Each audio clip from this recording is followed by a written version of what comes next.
Ladies and gentlemen, welcome back to another garage video. You may notice the garage is empty. Look at that. We do have an old skid from New Year's. If you're on the Instagram, you may have seen that. Oh, there's the front bar. No problem. It's at the shop, getting a new fuel system. But this, and ECU and other things I'll talk about in another video. But ladies and gentlemen, finally, after all these years, we've got the suspension. I think I made my first video talking about the getting suspension for it, probably 4 or 5 years ago. But I'm glad I've waited and I've hung out because I've pretty much got the best I can get in Australia. We got some MCA Pro Streets. Now, quite interestingly, they come with this pamphlet. I did get a hat and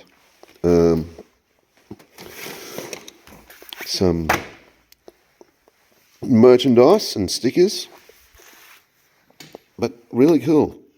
They do this for every individual suspension set they send out. So here we are.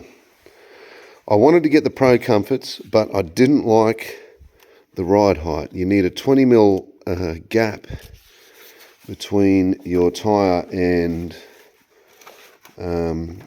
fender gap if you want the Pro Comforts. Don't like that. So I settled with the Pro Street. Current setup is here. Springs, 18 kilo front, 8 kilo back. I did have in my old Supra, I had 19s front and I think 10s back with the HSDs. And I found it a pretty rough ride even on the lowest dampening setting. So these should be okay. They should be a bit better, but it is a lighter car and whatnot. But it's quite a good little package they give you here, giving you full information about it all. Yeah, it's really good. I was a fan of it. That's a, probably 10-page thing to go through if you're really about it. But yeah, there you have it. Let's go have a look at them. I've pulled all the stuff off the top of the motor and everything while it's at the fabricator and stuff to make it easier. But let's have a look at one of these bad boys.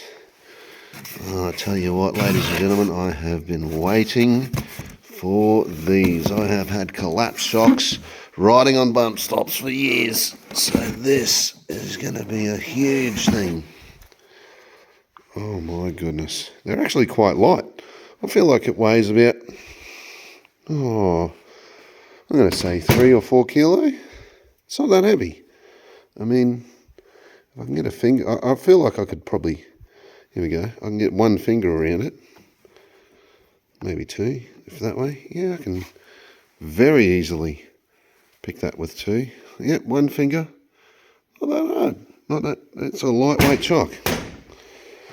Anyway, we've got, this will be one of the rears, I assume.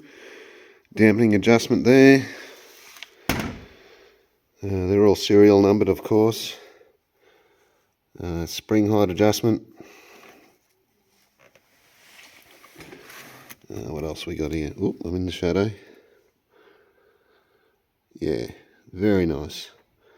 Look at this. This is the thing here, right? If you look at one of those max speed coilover setups compared to this with the dodgiest weld around here, and the dodgiest bushing, they're not going to last. Whereas this is like a full thing.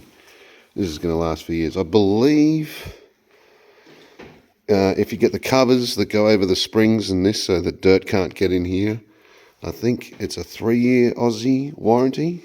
If not, I think it's 12 months. Anyway, really, really happy with that. What a cool looking shocky. I don't know if the fronts have camber adjustment on them. They might, but I'm not going to go too far away from stock. I want to have the stock feeling. I still want to keep it pretty factory because I feel Toyota know what they were doing back in the day.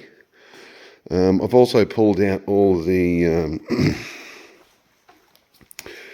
stuff from the boot, like the spare. I probably should get a new tyre for that because that's the original one. Little toolkit and my seat underneath there and boot carpet and everything because I'm getting a radium fuel pump hanger and it's going crazy. There's a lot happening with the car at the moment. Should be a couple of weeks away, I'd say, and I'm actually going to have to drive it back about 45 minutes without the front bar on. So I mean, we'll see how the police go with that if I get pulled over, but anyway. I also got a new Bride shifter